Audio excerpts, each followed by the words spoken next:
कभी सोचा है कि हाथ में पकड़ा हुआ फोन या जो कपड़े पहने हैं वे असल में बनते कैसे हैं?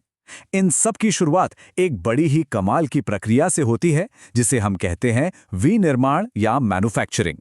तो आज हम कच्चे माल से लेकर हमारे इस्तेमाल की चीजों तक के इस शानदार सफर को समझेंगे और देखेंगे कि ये भारत की अर्थव्यवस्था के लिए इतनी जरूरी क्यों है। हमारे चारों ओर हर चीज की एक कहानी है। दिवाली की खरीदारी का ही नजारा सोचिए। रंग बिरंगे कपड़े, चमचमाते जूते, मीठी चीनी और सुंदर बर्तन।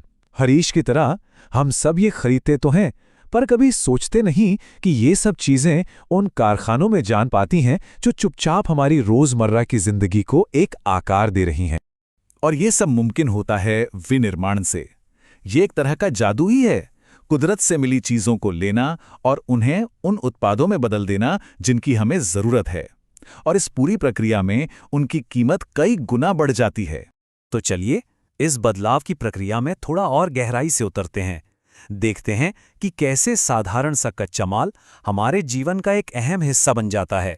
ये बदलाव वाकई देखने लायक है। एक साधारण सी लकड़ी कागज में बदल जाती है जिस पर हम लिखते पढ़ते हैं।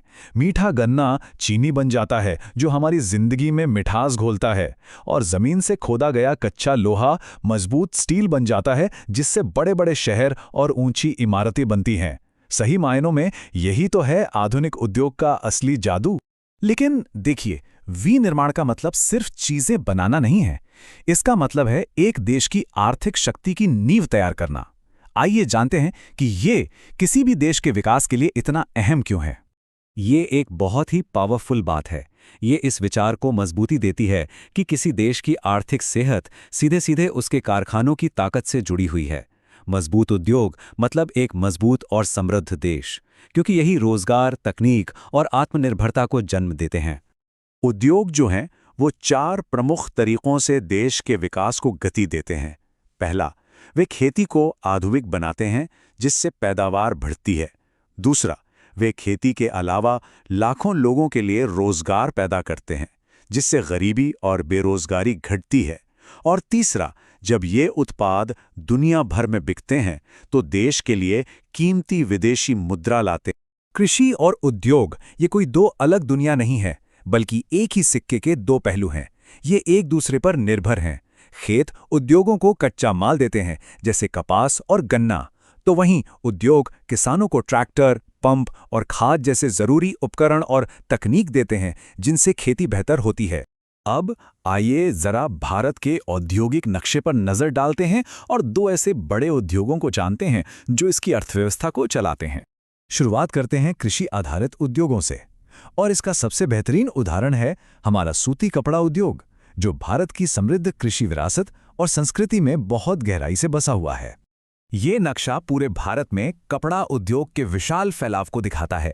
इसकी जड़ें 1854 मुंबई में स्थापित पहली सफल मिल से जुड़ी हैं, एक ऐसी जगह जिसे बंदरगाह, बाजार और सही मौसम की वजह से बहुत सोच समझकर चुना गया था। ये उद्योग सिर्फ कपड़े नहीं बनाता, ये लाखों लोगों को रोजगार देता है।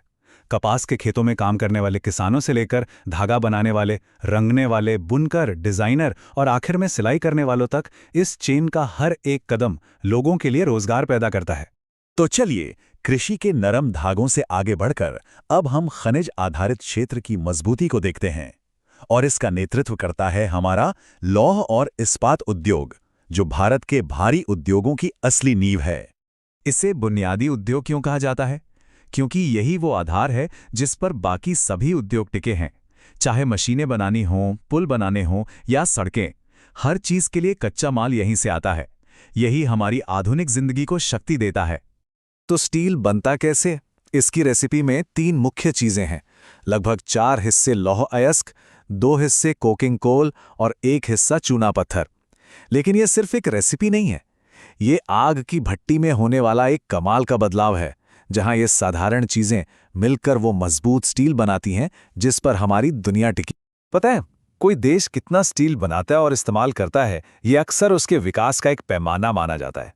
क्यों? क्योंकि ज्यादा स्टील की खपत का मतलब है कि देश में सड़कें, पुल, इमारतें और कारखाने बन रहे हैं, जो एक बढ़ती हुई अर्थव्यवस्था और मजबूत बुनियादी ढांचे का साफ संकेत है। तो अब जब हमने विनिर्माण की मूल बातें और भारत के प्रमुख उद्योगों को समझ लिया है, तो आइए हम भविष्य की ओर देखते हैं कि आगे कौन सी चुनौतियां और अवसर इंतजार कर रहे हैं। आज के इस ग्लोबल दुनिया में सिर्फ सामान बना लेना ही काफी नहीं है। हमारे उत्पादों को अंतर्राष्ट्रीय मानकों पर खरा उतरना होगा। दुनिया के बाजार में मुकाबला करने के लिए क्वालिटी सबसे जरूरी है, और इसका मतलब है बेहतर तकनीक, कुशल कारीगर और वर्ल्ड क्लास डिजाइन। और ये हमें आज के सबसे अहम सवाल पर लाता है। तेजी से बदलती तकनीक और दुनिया की नई मांगों के सामने भारत के उद्योग खुद को कैसे ढाल सकते हैं। चुनौती सिर्फ मुकाबला करने की नहीं है, बल्कि दुनिया का नेतृत्व करने की है। और यही वो सवाल है जो भारत के औद्योगिक भविष्य को आकार देगा।